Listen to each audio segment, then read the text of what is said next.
Bonjour tout le monde, j'espère que vous allez bien. Bienvenue sur Pluriel TV. Cette semaine, j'aimerais ça vous parler de manque de temps. En fait, j'aimerais regarder avec vous comment faire pour trouver du temps dans notre journée pour atteindre les buts qu'on se fixe. Ça m'arrive souvent à la clinique d'avoir des clients qui viennent me voir, qui viennent nous voir, puis qui nous disent, ben, on veut atteindre des objectifs santé, mais on ne sait pas comment faire parce qu'on n'a pas de temps dans notre journée.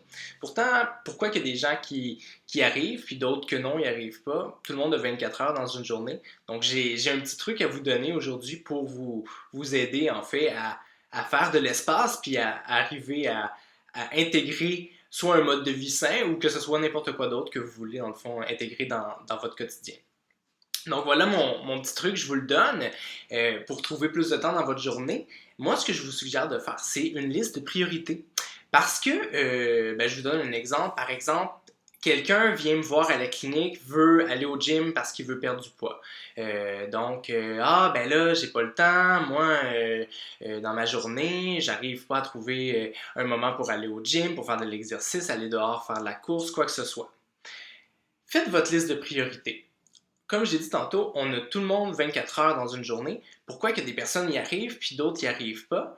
En faisant cette liste de priorités-là, en fait, c'est plus une liste de tout ce que vous faites dans votre journée. Faites une liste de, ben, il faut que j'aille à l'épicerie, le soir, j'arrive du bureau, je me fais à souper, après ça, je fais le lavage, est-ce que je m'assois devant la télé, est-ce que je passe du temps devant mon ordinateur, est-ce que j'utilise beaucoup mon téléphone cellulaire, mon téléphone intelligent, je regarde beaucoup Internet, quoi que ce soit. Notez tout ça, puis en fait, une fois que toutes vos activités quotidiennes sont mises sur cette liste-là, donnez un ordre de priorité à chacune des activités. C'est important d'intégrer tout de suite d'avance les activités que vous aimeriez rajouter. Par exemple, aller faire une course dehors, aller voir votre entraîneur, aller voir votre nutritionniste. Est-ce que, par exemple, ça fait quelques mois que vous vous dites je vais aller voir une massothérapeute puis que vous vous donnez jamais le temps de le faire? Intégrez-le dans cette liste-là. Puis en fait, ce que vous faites, c'est que vous mettez en ordre de priorité qu'est-ce que vous voulez faire, qu'est-ce que vous devez faire. Puis ensuite, ça vous permet de dire, ah ben, ce qui est à la fin de la liste, est-ce que je le raye ou je le fais?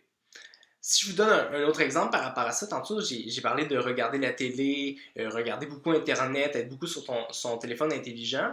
Ben, des fois, on passe beaucoup de temps sans s'en rendre compte sur soit les réseaux sociaux, téléphone intelligent, puis en perdant ce temps-là, on s'empêche d'aller au gym, puis des fois, on s'en rend pas compte. En faisant la liste, vous allez être capable de dire, ah ben c'est vrai, dans le fond, je passe 2-3 heures par jour à regarder la télé. Est-ce que je suis capable de couper une heure puis d'aller faire une course à la place, d'aller voir ma massothérapeute à la place, parce que ça fait longtemps que j'aimerais y aller, puis ben c'est dans mon top de mes priorités. Donc voilà, ça c'était mon petit truc de faire cette liste de priorités-là, d'activités-là. Euh, Utilisez-la, faites-la régulièrement, détaillez-la. Telle activité me prend combien de temps, telle activité me prend combien de temps. Notez toutes les activités, puis soyez réaliste aussi. Là, si vous savez que vous faites à souper puis que vous vous mettez 15 minutes puis dans le fond ça prend une heure, soyez le plus réaliste possible avec vous-même, puis c'est ça qui va vous aider à vous fixer des objectifs atteignables puis à vous trouver du temps dans votre horaire. Voilà, si vous avez aimé mon truc, je vous suggère de partager cette vidéo-là. Ça pourrait aider des amis qui veulent se trouver du temps dans leur horaire et qui ne savent pas comment. Puis aussi, ben, je vous invite à aimer la vidéo et à commenter, à nous dire qu'est-ce que vous en pensez. Aussi, je vous invite pour être encore plus connecté avec nous à vous rendre sur notre site web pluriel avec un s.ca et à vous inscrire à notre infolettre. On donne tout le temps des trucs exclusifs à nos abonnés. Puis en allant sur cette infolettre-là, en vous inscrivant, ben, vous êtes sûr de ne pas les manquer, de recevoir tout notre contenu. Donc voilà, je vous dis à la prochaine et passez une bonne semaine. Bye!